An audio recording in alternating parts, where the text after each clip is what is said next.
What are the different steps to effective workforce planning? Workforce planning, as I was saying, it's a strategic activity. It's not just someone sitting and deciding that I want to hire today someone and then in the next 10 days I want to hire someone else. It has to be addressed between the CEO of the company, the HR, and the head of the department. And basically, it depends on the need of every department. And as I was saying, the priorities of the strategy of the company that we can actually start hiring. So it is a budgeting exercise and it requires thorough planning. So what are the effective steps to put your workforce planning in place?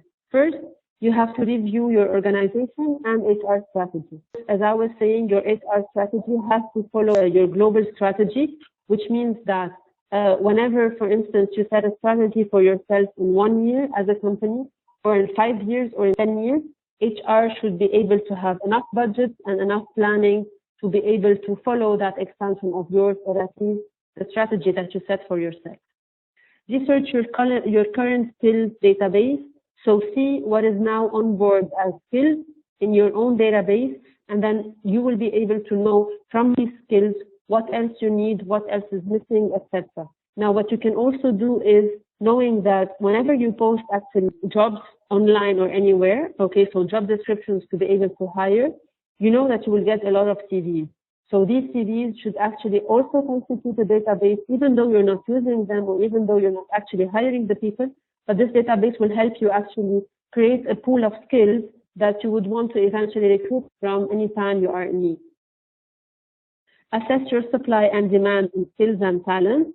This is also very important because then you will be able to see what you can supply in terms of talent. So what is it, the talent and skills that you would require for a certain job? And in return, what is the set of skills, or what is the role that you would expect people to play at your end, or that you would be able to give to these people that you are hiring? Identify future skills, needs, gaps, and excesses. So future skills are also very important. Although you may not be able to determine right on board that you would need, for instance, what you would need accurately in 5 years, but at least, for instance, if you have a plan to expand in the region, namely, let's say, Kuwait and Saudi Arabia, so you would probably need within 2 to 3 years sales managers in each of the regions. So you would know that future skills would require outspoken people with a good sales background, with seniority, and so on and so forth. So this will help you identify your future skills and be able to try and acquire them either from now, and then you would train them enough to become good managers and leaders in the next few years, or at least you would know that this is what you would be needing in the coming few years. Define your workforce requirements. So this is also very important. For instance, if you have people who are on your sales team, and those people need to travel back and forth every day from Dubai to Abu Dhabi, etc., you cannot not give them, let's say, company cars or cell phones or any other tool or requirement that would help them actually do their job. So you have to define your workforce requirement, because that would also go into the budgeting that you would need for workforce planning. Develop your sourcing plan. What you're going to see later what a sourcing plan is and what are the sources that you are going to use to search for and find the right talent for your company. And finally, execute on the plan. So whenever you set all of those plans, your sourcing plan, your HR strategy, etc., you would be able to execute on the plan for an effective workforce planning.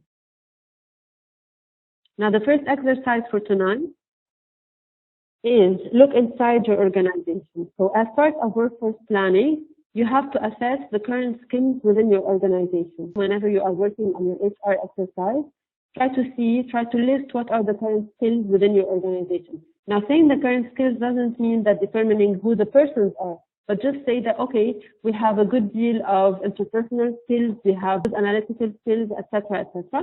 Then create a database to compile and select the skills and competencies of your current employees. So then once you have a set of skills, try to match your employees with those set of skills that you have actually come up with. And finally, categorize these skills and competencies in a way that allows you to find an internal candidate for a new position. So go ahead and come up with a new position, but don't go and source or at least try to find someone externally. On the contrary, I want you to go and look internally for a candidate according to the skills that you have set and according to the matches that you have made with your current workforce. Try to find an internal candidate for that position.